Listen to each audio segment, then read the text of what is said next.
So many signs pointing toward the Steelers drafting a running back. Yes. Many signs. Najee Harris. Most of them, in fact. Is potentially the guy.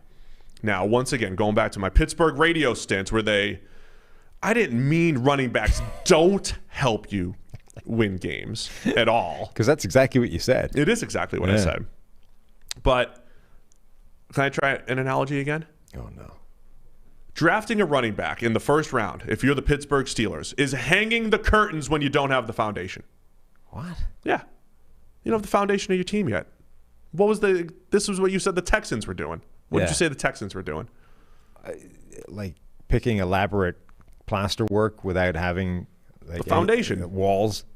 Same thing. I've been trying to come up with a good analogy as to what the running back thing is for Pittsburgh, and I've been struggling, even though it seems like a really simple concept and one that should leap forward and present itself quite easily. For some reason, I can't nail it down. The closest I can come up with is, like, if you've got a house and it's got like a damp problem, and the damp problem is putting like mold on the walls and like the discoloration in your paint and all that kind of stuff. You're like, man, this is an unpleasant place to be, this room right now. I need to fix it. And your fix to this is, all right, let's just repaint the wall. We go in there, we repaint the wall. Look, it's lovely, white and shiny. But you didn't fix the damp problem, right? So it's just going to happen again. So this is Pittsburgh. Your run game has fallen to pieces. It's collapsed. It's all crumbling around you. It's getting manky. So you're like, it's all right. Well, it's just new lick of paint. Bring in Najee Harris. Bring in Travis, whatever we're calling this guy now. Bring in Williams. Like, bring in a new running back. That's a new shiny coat of paint. Fixes everything. Like, yeah, but you haven't fixed the underlying problem, so it's just going to crumble. You didn't fix the damp issue, which is your offensive line falling to ribbons. So until you fix that, the running back is almost irrelevant. You're not going to find a guy that can consistently offset the fact that your offensive line is no longer capable of run blocking particularly well. That's the bottom line there. I think it was Pat Thorman on Twitter was recently showing, using our numbers and someone else's numbers, the decline. Here it is. Their run block grade the last 5 years. Yeah. That's where the run game has gone. Yes. Okay. They went from 4th in 2016 to 7th to 12th to 23rd in 2019 to 31st last year. He used Football Outsiders adjusted line yards. It's a similar drop off. So Pat was trying to show the fact that it's the run blocking. So this is the point. And I was a part of a healthy rant on Pittsburgh television or whatever because of what I said. A running back. I was extreme. I said, yeah, if you pick a running back in the first round, you'll be picking in the top 10 next year. I think realistically, the Steelers are primed to do what the Packers did last year and come out of draft day with C's and D's from us. They're going to draft a running back. They'll probably get a starting center. That's fine. Maybe they won't even pick good players. Who knows?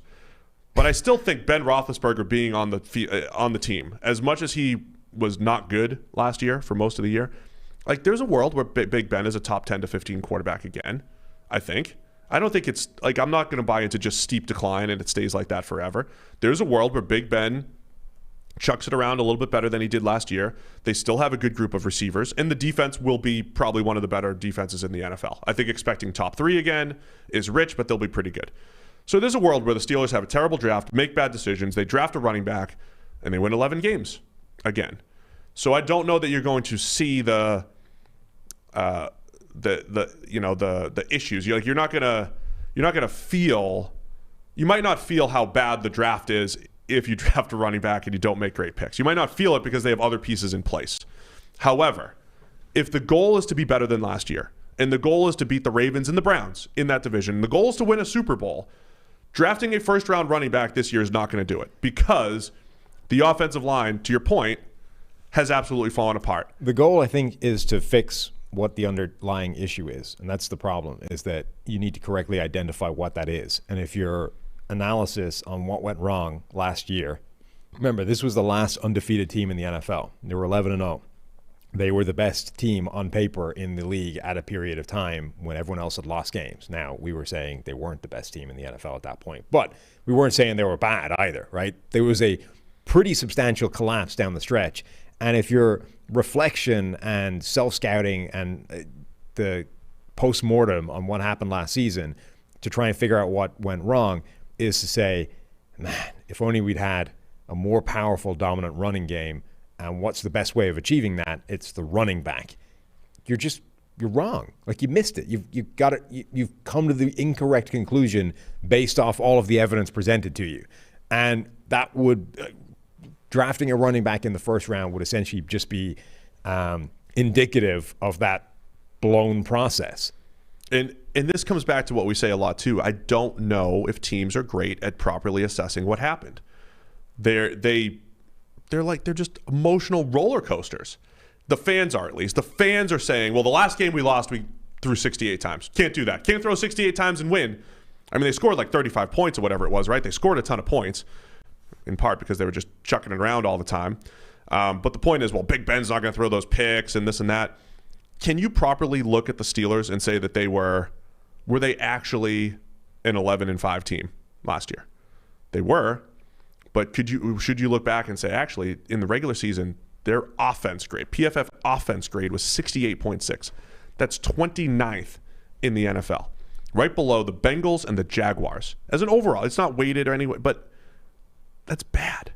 Yeah, they were a 9-7 team last year that landed at 11-5. I think you could say their defense was good enough that 11-5 is the right record. They just arrived at it in a weird way. Well, that's the point too. So if you're saying they have a lot of these, they've lost players from their offense that ranked 29th. Yes. In PFF, and they had a defense that's that has the been bigger top, problem. And they have a defense that's been top 3 the last 2 years that has to regress. Plus, they've gotten worse there. They've got some serious issues going into next year, unless Big Ben turns back the clock. That's the only thing. They need to have Big Ben make an Aaron Rodgers-like resurgence, not to MVP status, but go from QB 20 to QB 10. That's the Steelers' only hope right now, is Big Ben, fountain of youth. Yeah, I mean, I think that's the biggest thing is that, look, hey, I think 11-5 was about right last year. It was a strange way of getting there. The bigger problem that they have is that the offense was the problem last season, and the offense has gotten worse on paper, and your attempt to fix it is looking likely to be plug a first-round running back in there. I don't know that you can find a way of making less of an impact on that offense than drafting a first-round running back, is my point. Like, literally anything else you could choose to do would have a bigger impact on that offense than taking a first-round running back, unless you do what the Packers did in terms of drafting a backup quarterback in the first round. That's the only way you could make less impact on your offense next year than drafting a first-round running back. Good job. You read me. You saw you prolonged the statement just a little bit. I was just trying to tweet out to tell Steelers fans I'm explaining why you don't want a first-round running back. So I take Asante Samuel here. Which I like that fit. I love the Asante. So I'm going to be positive for Pittsburgh here. Asante Samuel Jr. makes so much of a bigger impact. And look, there's some boomer bust to corners. So you could get torched in year one. There's some boomer bust to it. But this is the play you have to make. Right now, you've got Cameron Sutton and Justin Lane as your starters. I like Cameron Sutton. He's fine. He'll probably step in and take most of those slot snaps from Mike Hilton. They have major issues at cornerback. Now, I always use the division as an example. Maybe this division you can handle 2 cornerbacks rather than 3, but again, we're only talking 6 games. I know it's the Ravens. The Ravens are a run-heavy team, and the Browns, they're 2 wide receiver heavy, and the Bengals might not draft Jamar Chase and have 3 wide receivers to cover. Who knows? But you still want to be 3 deep at corner. Justin Lane has not played all that well early in his career. Cameron Sutton's solid. So that's risky. I mean, it's a lot riskier going in with Justin Lane than it is going with Benny Snell at running back, because you could turn Benny Snell into something reasonable if you improve your run blocking in the offensive line. And honestly, you know how you improve your run blocking? You pass the ball better. You throw the ball better down the field, and that opens up the running game. So Steelers fans, you can make the running game better by doing a whole bunch of other stuff besides drafting a running back. But I love Asante Samuel as a fit for the Steelers defense, and I know you do too. Yeah, I really do. I mean, again, I'm struggling with how much of my analysis on Asante Samuel Jr. is colored by the fact that I know what Asante Samuel Sr. did in the NFL, and I believe them to be essentially clones of one another. And I can't work out if that's A, how much that is actually leading my analysis, and B, if it's even wrong. Like, Antoine Winfield Jr. was a similar thing. He played a lot like his dad, and that appears to have translated pretty successfully right off the bat. So is it actually a mistake to be saying, well, this guy reminds me a lot, plays the game a lot like his dad, therefore we can project some of the same success and traits. I don't know. I'm struggling with it generally. I think it's, again, I think maybe I'm talking to fans too often here. Yes, I know Joe Hayden's on the team. He's one cornerback. Yes. The other cornerback spot, okay, here's who else could fill that. Sutton. Cameron Sutton, fine. Justin Lane, James Pierre, Trevor Williams, Antoine Brooks Jr., Steven Denmark. Those are your other options. So you need another outside corner, and Sutton can play in the slot. Also, Hayden's getting on. Like, at some point, you probably need to think about life beyond Joe Hayden. Yes, Hayden's just okay at corner. And you need to be good there, or you've got no shot. So it's a long-term play. It's a short-term play. Joe Hayden's 32 years old. Like, yeah. The Steelers need corners more than they need a running back. Hell yeah. Far more than they need a running back. So that's why. What was the other? Here's the other funny thing, right? The Steelers suck at evaluating corners. That's what's been said here. Okay. You still need corners, though. You can't just say, well, and here's the deal. They were going to draft William Jackson, and then they panicked and took Artie Burns, the next pick. But they were going to draft.